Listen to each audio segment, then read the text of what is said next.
In the shadowy corners of power and influence, where the lines between truth and deception blur, lies a world that few dare to explore. Join us as we venture into the labyrinth of the unspoken, the hidden, the deliberately obscured. We shine a light on the dogma that's been fed to the masses, unmasking the intricate web of deception spun by those who wish to control you.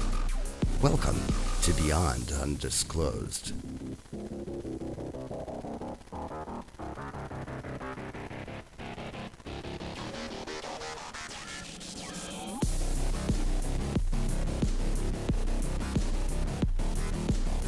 The truth is waiting.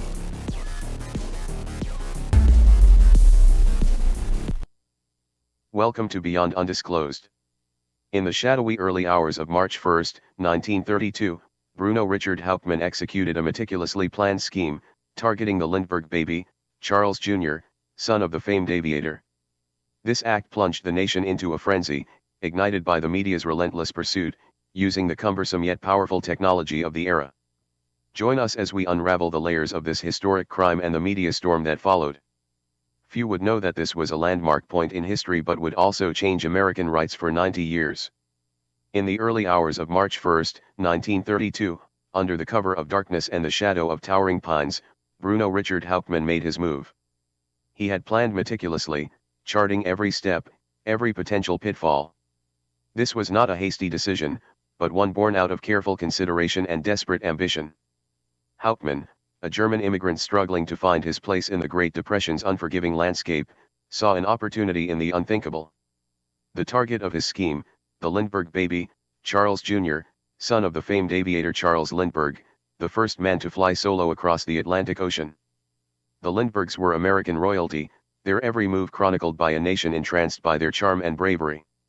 Charles Lindbergh's flight had captivated the world, a symbol of human ingenuity and courage. The kidnapping of his son would, therefore, not just be a crime but a national catastrophe. Hauptmann climbed a homemade ladder, cautiously entering the nursery where the child slept. He left a ransom note demanding $50,000, an astronomical sum at the time.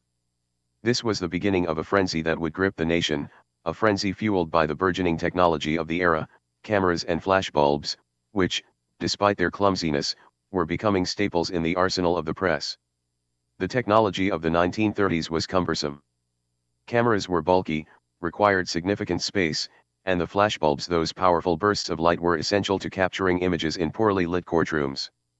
These bulbs were not just bright, they were blinding, popping off with the intensity of small explosions, leaving spots dancing before the eyes of anyone unfortunate enough to be caught in their glare.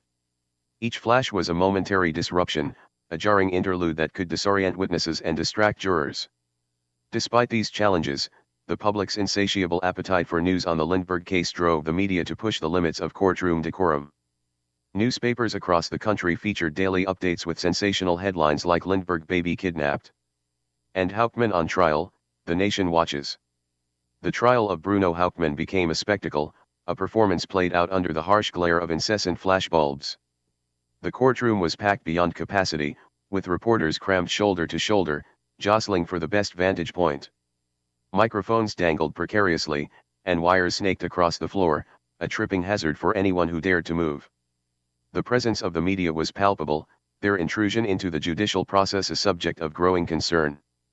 Judges and legal professionals debated the impact of this new technology on the fairness and integrity of trials. Hauptmann's trial, often referred to as the trial of the century, highlighted the tension between the public's right to know and the defendant's right to a fair trial. The American Bar Association swiftly responded, adopting Canon 35 of its Canons of Judicial Ethics, which recommended banning cameras from courtrooms. The rationale was clear: the disruptive presence of cameras and the constant flash of bulbs could prejudice jurors, intimidate witnesses, and turn the courtroom into a theater rather than a forum for justice. Most states followed suit, implementing bans on courtroom photography and broadcasting. The federal court soon adopted similar rules, recognizing the need to maintain the dignity and decorum of judicial proceedings. This decision was not made lightly but was seen as necessary to protect the sanctity of the legal process. Fast forward to today, and technology has evolved dramatically. Cameras are now compact, unobtrusive, and capable of recording without the need for disruptive flashbulbs. Modern cameras can operate silently and without distraction, providing a stark contrast to the cumbersome and intrusive equipment of the past. Given these advancements, it is time to reconsider the restrictions imposed nearly a century ago. The primary concerns that led to the adoption of Canon 35 no longer exist in the same form. The right of the public to witness judicial proceedings should be restored, reflecting the capabilities of current technology to provide transparency without compromising the fairness of trials. Restoring these rights is not about loosening restrictions for the sake of convenience but about upholding the fundamental principles of openness and accountability in our judicial system. The Constitution, after all, is a prohibition of government overreach, ensuring that individual rights are preserved against undue interference. It is imperative that we recognize when conditions have changed and adjust our policies accordingly to restore rights that were once restricted. In conclusion, the story of Bruno Hauptmann and the Lindbergh baby kidnapping trial is a poignant reminder of the delicate balance between media coverage and judicial integrity. As we look to the future, let us ensure that our legal system remains transparent and accessible, reflecting the advancements of our time while preserving the core values of fairness and justice. As technology has evolved, so too has our understanding of justice and media's role within it. The story of Hauptmann and the Lindbergh kidnapping is just the beginning. Stay tuned to Beyond Undisclosed for more revelations and untold stories that continue to shape our world. There's much more to uncover, and we are just getting started.